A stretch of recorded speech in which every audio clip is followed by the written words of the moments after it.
Bisa saya bacakan yang di chat box ya. Ya. Bu Islah, kalau dalam kasus perselingkuhan, suami usia 38 tahun, istri Ya. harus sabar ya seperti apa? Karena terkesan suami kurang perhatian lagi sama saya. Tapi setelah Oh. diobrolin, suami jawab biasa-biasa aja. Nah, kalau yang kasus gini ini memang butuh teknik teknik lagi tambahan. Karena kasus perselingkuhan ini adalah kasus yang menurut menurut kita tuh adalah ada yang mengkhianati. Nah, kalau kita berhadapan dengan orang-orang yang mengkhianati itu, ya tentu butuh waktu, butuh tambahan teknik, ya butuh juga ya tingkat-tingkat pemahaman lagi. Jadi kalau misalnya karate nih atau silat, kita kalau kasus perselingkuhan itu berhadapan sama musuh yang paling the topnya itu. Kalau kita menghadapinya pakai ban putih, ya kalah lah kita. Ya. Nah, bannya harus dinaikin ke ban hitam. Nah, tapi kalau lagi masih ban putih ke ban hitam, ya kan? Itu kan butuh waktu juga gitu kita belajar kan? Untuk melatih kemahiran kita. Maka ya tentunya ya kita perlu cara-cara tambahan baru, yaitu satu, kita memang selain tadi ya mengelola emosi untuk sampai di mutmainnah dulu, berbicara pada suami, minta waktu pada suami. Tapi sekali lagi waktu minta waktu sama suami, gunakan untuk naik ke level mutmainnah supaya waktu mau bicarakan hal ini kita sudah di kondisi mutmainnah. Walaupun kadang-kadang itu waktu kita ngomong 10 menit pertama kita bisa kendalikan diri, menit ke-15 udah turun lagi tuh. Udah langsung naik lagi suara kita itu. Makanya bicara sama suami misalnya soal khusus perselingkuhan ya, itu nggak usah lama-lama. Sampaikan saja, ayah aku mau bicara, abi aku mau bicara. Mungkin suami juga udah ngerti kan. Kasih minta waktu.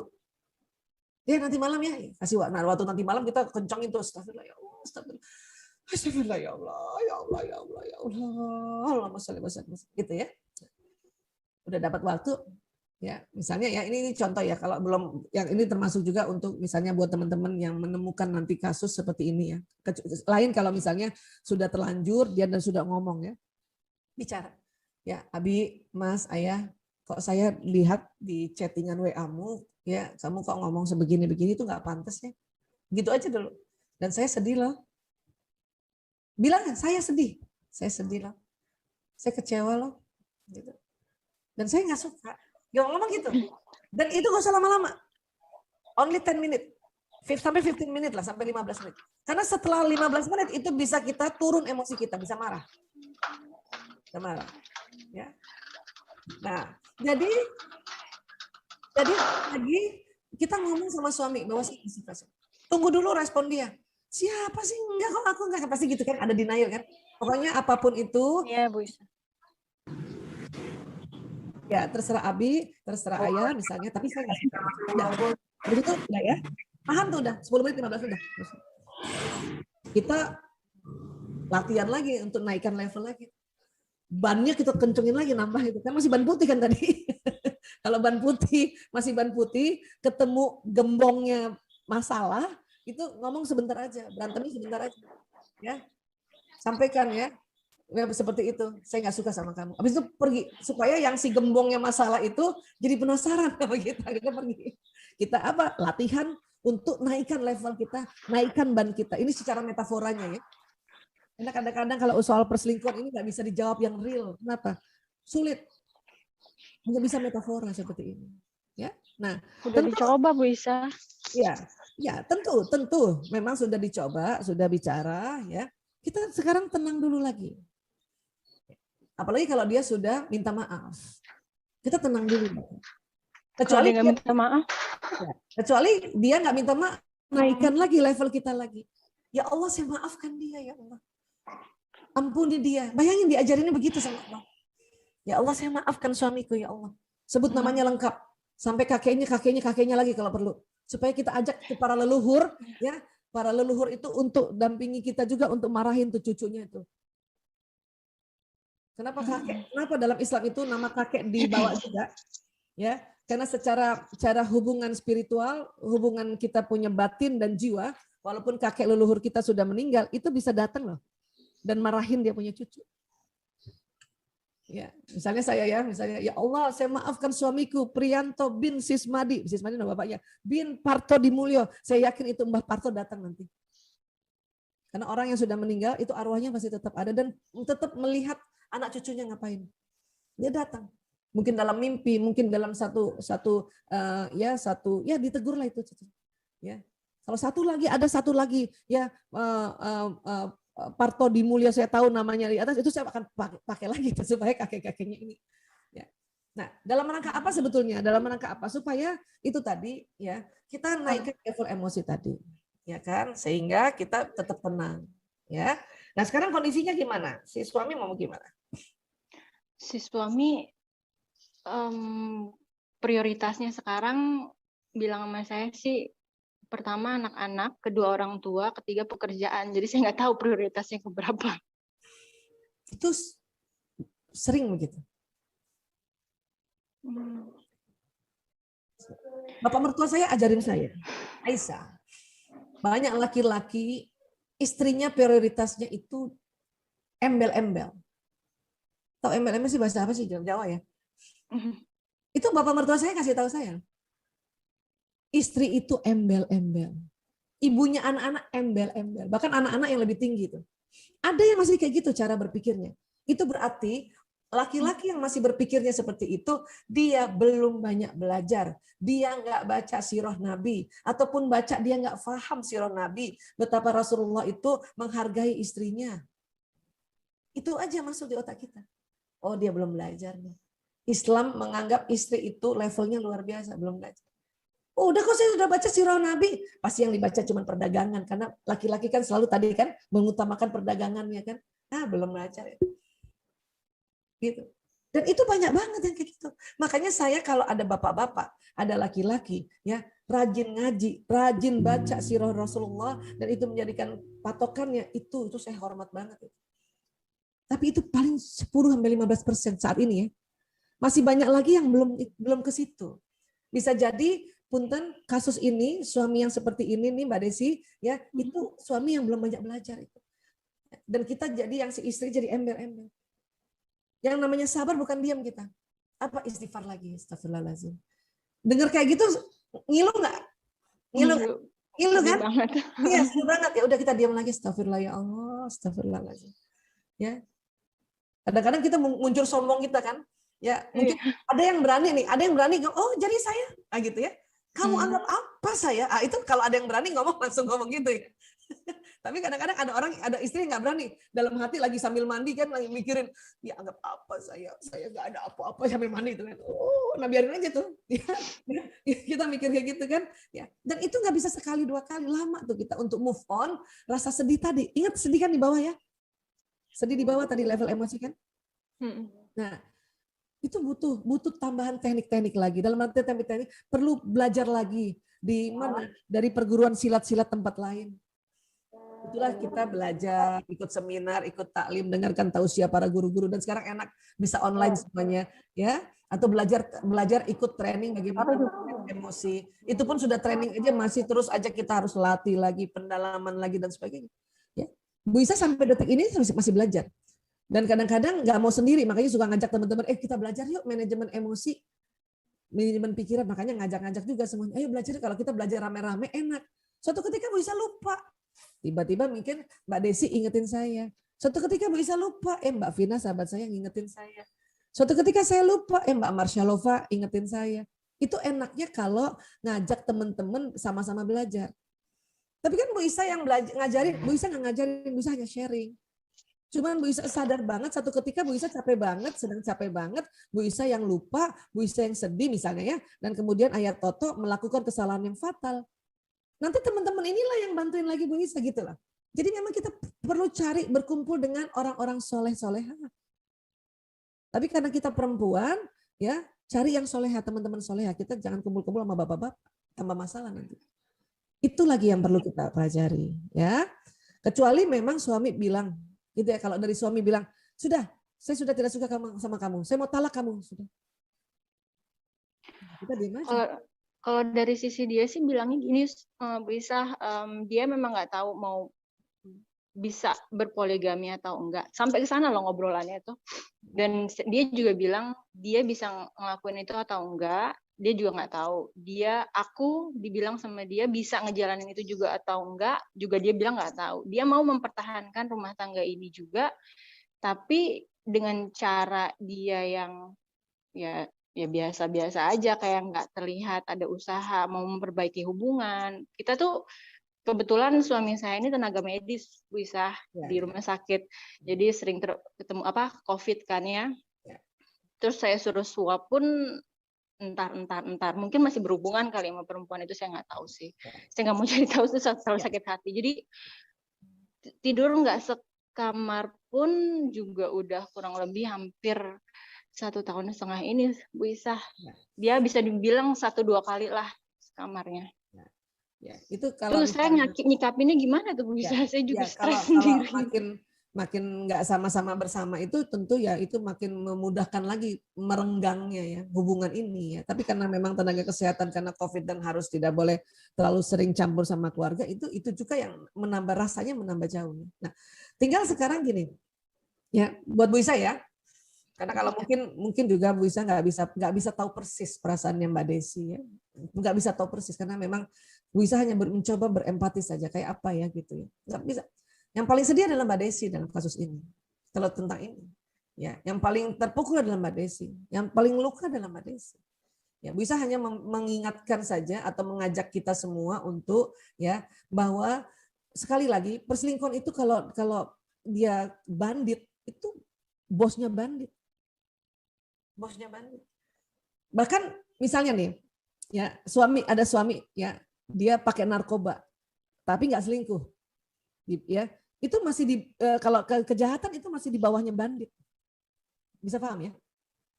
Jadi buat kita kasus perselingkuhan itu berat banget, maka nggak bisa 1-2 hari 3 hari usaha kita ini, ya saya tahu juga Mbak Desi sudah ikhtiar untuk bisa ngadapin itu. Mumpung mundur, ya. Perkuat apa? Perkuat tadi kita. Kadang kita udah naik kan, kita istighfar hari ini Mbak Desi udah oke lah, aku terima dulu deh. Dia maunya kayak gitu. Ada rasa gitu nggak? Oke, aku terima dulu. Nah itu kan berarti udah naik level emosi kan di acceptance kan. Tapi kadang-kadang itu cuma 3 jam turun loh. Turun level emosinya marah lagi. Betul? Nah itu kita perang lagi sama diri kita dulu nih, bukan sama dia, diri kita naikin lagi. Berbagai macam cara. Astagfirullahaladzim. Mbak Desi mau teriak kayak ya Allah, saya kesel banget. Itu boleh. Apalagi di atas saja ada. Ambil bantal, pukul-pukulin tuh bantal. Anggap tuh, boleh. Itu untuk meluapkan. Supaya Mbak Desi bisa naik lagi ke level mutmainnah. Untuk sampai menerima dulu. Itu saja dulu. Karena sekali lagi pada saat banditnya ini nggak sama kita, itu ada kesempatan untuk kita melatih kemahiran kita ya untuk level emosinya naik lagi. Malah bersyukur ini. Allah kasih kesempatan Mbak Desi untuk melatih diri Mbak Desi agar Mbak Desi ya kemahirannya bertambah. Astagfirullahaladzim ya Allah. Atau bisa datangi para terapis kah ya, mungkin Mbak Desi juga memiliki teman sejawat saya nih ya. Cuman bisa lah ya datang mungkin ke Bu Isa atau teman-teman terapis yang lain untuk melakukan satu teknik lagi untuk membantu Mbak Desi naik level emosinya di atas yang agak lama sedikit dengan cara-cara lain, entah terapisnya dengan hipnoterapis kah atau dengan teman-teman psikolog. Karena kita di dokter nih, kita tidak terlalu menguasai mahir untuk bagaimana ya mengendalikan si otak emosi, tapi teman-teman psikolog itu emang sekolahnya. Datang ke psikolog. Atau kalau misalnya teman-teman hipnoterapis, dia membantu untuk kita meluapkan kekesalan dulu. Untuk apa? Supaya bisa naik. Di menerima. Karena keputusan itu ada di suami soalnya. Iya, betul. Ya, keputusan karena kalau Mbak Desi sendiri, Mbak Desi tetap bertahan, itu dulu juga ditanyakan. Terkadang nggak kuat, cuman istikharah kayaknya Allah nunjukin ayo berusaha lagi gitu. Iya.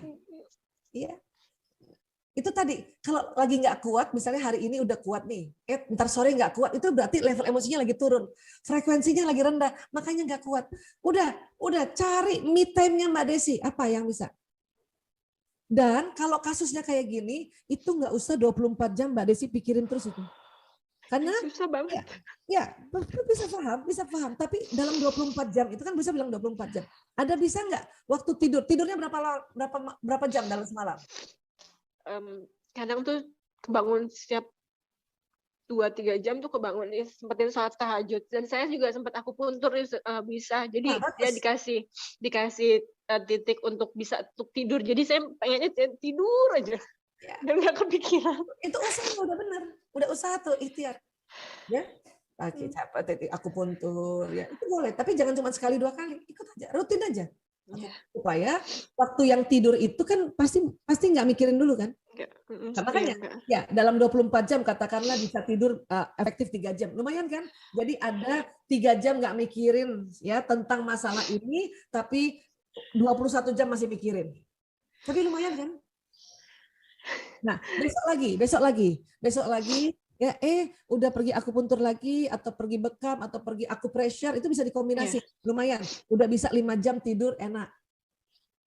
Berarti ada dalam 24 jam, 5 jam udah tidak usah terlalu kepikiran itu. Karena kita mikirin mereka, belum tentu mereka mikirin kita. Iya, betul banget. Ya, tapi Allah melihat usahanya istri nih Mbak Desi nih. Dan ingat, bisa jadi pada suami kita menganggap hubungan kita ini tidak bisa berhasil, tapi anak-anak, kemudian diri kita, profesi kita, karir kita, Allah angkat derajatnya semua. Amin. Ya, yakinlah itu, percaya itu. Ya. Kenapa? Karena Allah melihat ikhtiar kita.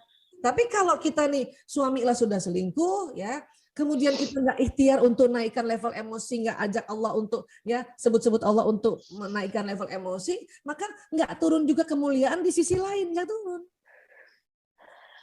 Tapi karena ya menurut kita sekarang kita sedang ada konflik dengan suami, tapi kita berusaha terus ya Allah kita ya termasuk latihan, termasuk ikut seminar ini, termasuk Mbak Desi mau cerita ini di depan ada berapa orang kita? 400 orang.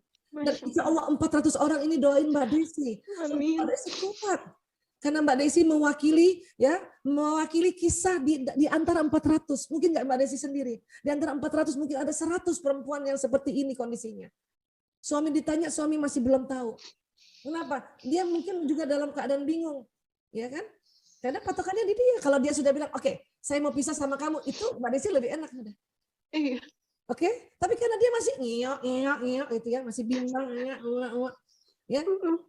dia masih bimbang, dia masih yang dia sendiri tuh lagi dalam keadaan kebingungan. Kita Mbak Desi, ya. Mbak Desi itu diselamatin Allah, makanya nggak sama-sama dengan si suami ini yang dalam keadaan bimbang itu. Nggak level. Mbak Desi level udah di atas, itu suami lagi di bawah, nggak level, makanya nggak dikasih sama-sama. Nggak level, Mbak. Mbak Desi dikasih kesempatan untuk naikkan level emosi. Kenapa? Allah mau naikkan derajat dari sisi lain, dari sisi anak-anak, dari sisi karir Mbak Desi. Kalau sudah naik di sini, itu kan suami akan mikir kan, ya Allah, istri saya tinggalin dia malah maju ya, tambah Allah sayang sama dia ya, dia mikir tuh ntar, ya, mikir dia, ya, nah cuman kadang-kadang laki-laki itu udah mikir sebetulnya, cuman kadang-kadang dia tidak bisa kasih tahu kita, karena laki-laki punya ciri khas juga, dia mikirin, cuman dia nggak bisa kasih tahu kita. Ya, apalagi dia introvert Bu Isra. Ya, iya, dia nggak bisa kasih tahu kita, dia mikir.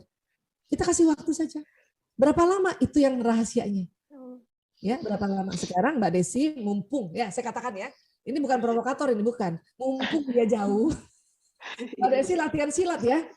Maksud saya gitu, mumpung dia jauh, Mbak Desi di rumah tuh ciat, kan dia nggak dengar, ciat. Nah, itu kalau lagi kesel marah ambil bantal, cubit aja tuh bantal, nggak tahu diri nih laki-laki udah saya bagaimana, itu boleh. Itu niatkan dalam rangka menterapi diri, dalam memuhasabah diri. Ya, mumpung. Kadang-kadang, makanya saya kadang-kadang kalau dalam kondisi kita capek, kemudian Allah kasih kondisi kok suami saya malah jauh ya pas lagi saya capek atau pas lagi saya sakit, gunakan waktu nggak ada sama pasangan itu, kita latihan silat itu.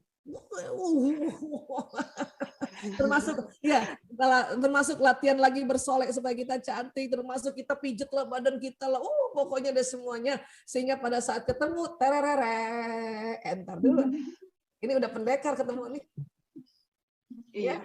ya. Bayangin udah kayak pendekar yang pendekar Islam ya, wanita Islam itu yang tegar, naik di atas kuda, ya, ntar dulu lu siapa? Gitu kan, walaupun itu masih sombong ya. Gak apa-apa Bu. Tapi kan lumayan, dari sedikit sombong lumayan naiknya kan. Ya. Nah, tentu jauh lagi kalau lebih lagi kita di level yang di mutmainah. Tetap kita sebagai pahlawan perang, ya. Tapi kalau ada apa-apa sambil senyum aja, kita lihat, nah itu jauh lagi lebih cantik lagi ya. Tapi sekali lagi butuh waktu, butuh latihan, insya Allah tambah mahir ya Mbak Desi ya. Bu bisa doain. Masya Allah. Ya, Amin. doakan. Bisa. Ya, tuh ya. Sekarang udah 390, banyak loh 300. Teman-teman semua, sahabat-sahabat semua seluruh Indonesia. Masya Allah. Jazakillah khair. Masya Allah. Tuh, dicek tuh coba tuh banyak banget yang kasih semangat tuh Mbak Desi baca ya chattingnya. Masya Allah. Iya Bu Isa, Masya Allah. Amin. Semoga dengan hadirnya majelis ini bisa menguatkan juga ya Mbak Desi ya. Ya Allah. Amin. Jadi percayalah bahwa hanya orang-orang terpilih yang Amin. Satu di antara kita mungkin ada yang punya masalah yang sama gitu. Iya, insya Allah kan kita dikatakan ya bahwa kan semua masalah itu pasti sesuai kemampuan. Hanya memang kita pasti mampu ya. Misalnya contoh Mbak Desi mampu, hanya Mbak Desi perlu berlatih saja. Sebagaimana anak-anak ya waktu dia mau ujian dia mampu, hanya dia perlu belajar aja, belajar bimbel ya, dilatih lagi gitu. Jadi bukan kemampuan ini bukan ujuk-ujuk mampu, memang kemampuan ini harus diasah. Ya. Anak-anak kan harus ujian nasional misalnya atau ujian di sekolah. Dia mampu secara otak, secara fisik, secara mental. Hanya perlu dilatih. Nah, mereka lah makanya melatih itu dengan melatih jawab soal-soal, bimbel-bimbel dan sebagainya. Sehingga pada satu saat kemudian kita sudah berhadapan dengan ujian ini, ya sudah, insya Allah lulus. Amin, Masya Allah. Ya, Mbak Desi ya, lulus. Ya, amin, ya. amin. Persiapkan diri apapun yang terjadi, persiapkan diri. Ya. Kalau A ya begini, kalau B begini. Tapi ya dua-duanya itu kalau misalnya ya keputusan B-nya adalah tetap ya misalnya si suami ingin menalak Mbak Desi, tapi Mbak Desi ditalak sudah dalam kondisi mutmainah. Mutmainah. Amin. Ya. Mbak Desi setelah itu, wah kehidupan Mbak Desi bahagia, lebih bahagia lagi insya Allah. Banget, Masya Allah. banget. Kasih yang lebih baik ya Bu. Banget. Saya sih yakin lah itu. Ya. Ya Bu, makasih banyak Bu cerahannya. Semoga tercerahkan ya Mbak Desi. Insya Allah setelah badai selalu ada pelangi. Amin. Makasih Mbak Iin.